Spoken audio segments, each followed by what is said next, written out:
और जिस तरह से ये एसआईआर की प्रक्रिया को अंजाम दिया जा रहा है, कहीं ना कहीं ये वोट काटने वाली प्रक्रिया साबित होती जा रही है। इस वजह से चुनाव आयोग पूर्ण तरीके से समर्पित होकर सरकार के लिए काम कर रहा है। यह भी देखने को मिला कि पुलिस खुद सादे कपड़े पहनकर वोट डालती नजर आई बूथ के अंदर। को शिकायत करने के बावजूद भी चुनाव आयोग ने कोई भी एक्शन नहीं लिया।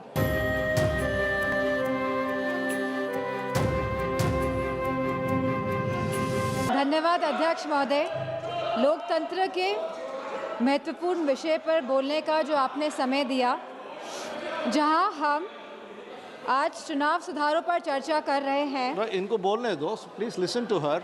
चुनाव आयोग एक संवैधानिक ढांचा है जिसे निष्पक्ष तरीके से काम करना चाहिए, लेकिन हाल में देखने को मिला है कि ये चुनाव आयोग पूरी तरह सरकार के इशारे में काम कर रहा है, या यूँ कहें कि पूरी तरह समर्पित होकर सरकार के लिए काम कर रहा है। हमने उत्तर प्रदेश के उपचुनावों में देखा है कि किस तरह वोटों की धांधली हुई, कि किस तरह बीजेपी ने मनमानी करी और लगातार चुनाव आयोग को शिकायत करने के बावजूद भी चुनाव आयोग ने कोई भी एक्शन नहीं लिया।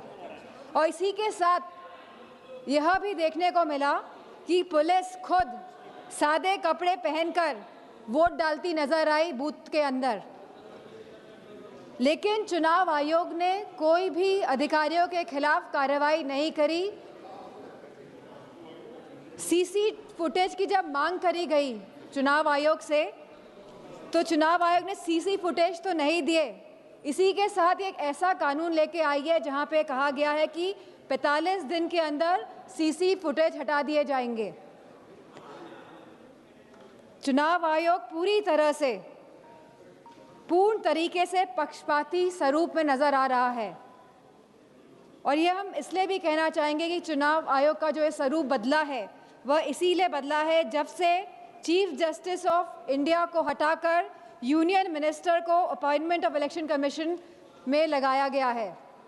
तो कहीं ना कहीं जो बिल पास हुआ दिसंबर 2023 में, जहां पे absolute legal immunity for any action by the election commission, इसके साथ साथ protection from accountability and scrutiny, जो इस तरह का सुरक्षा कवच एक चुनाव आयोग को दिया गया, इस वजह से चुनाव आयोग पूर्ण तरीके से समर्पित होकर सरकार के लिए काम कर रहा है। जो एसआईआर की जो प्रक्रिया है, स्पेशल इंटेंसिव रिवीजन, यह रिवीजन के नाम पर नागरिकता कानून लागू किया जा रहा है। रिवीजन के नाम पर अध्यक्ष जी, चुनाव आयोग द्वारा प्रशासनिक निष्पक्षता के नाम पर किया जा रहा यह कार्य हमारी नागरिकता, लोकतंत्र और संवैधानिक नैतिकता की बुनियाद पर सीधा निशाना है। जहां चुनाव आयोग को समय समय पर मतदाता सूचियों के पुनरीक्षण का अधिकार है, और वह ये निरीक्षण करता भी है एनुअल समरी रिवीजन एएसआर के द्वारा।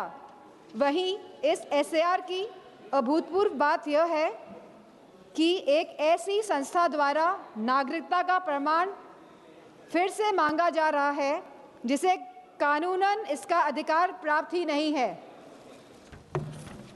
अब तक चुनाव आयोग एक ऐसी संस्था रहा है जिसका उद्देश्य हर मतदाता को शामिल करने का रहा है, लेकिन इस एसआईआर के माध्यम से मतदाताओं को शामिल करने का यह सिद्धांत उलटकर बाहर करने की दिशा में तब्दील होता जा रहा है।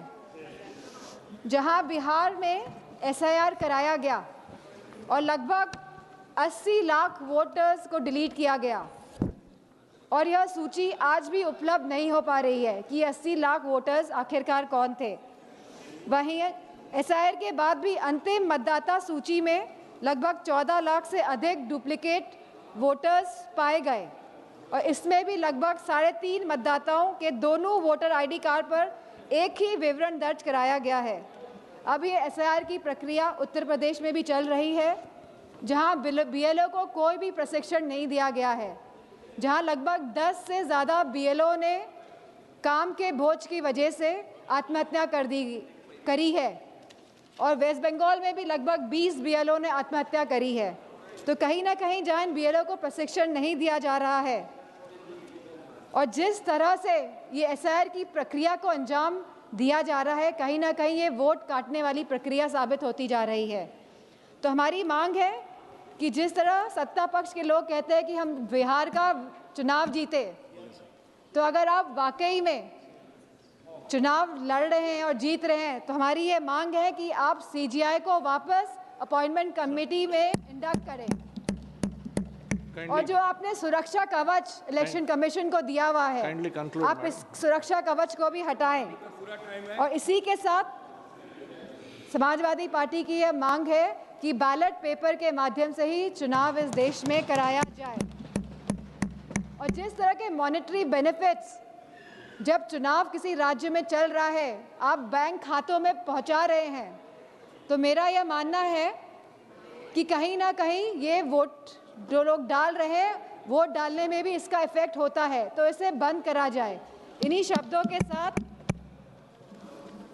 मैं ये बात भी कहना चाहूँगी कि ये जो नागरिकता कानून है, जो ये एसआईआर जो ये लाया जा रहा है, इसे हटाया जाए, जिससे कि सही मायनों में लोगों के वोटों का अधिकार सुरक्षित रह सके। धन्यवाद।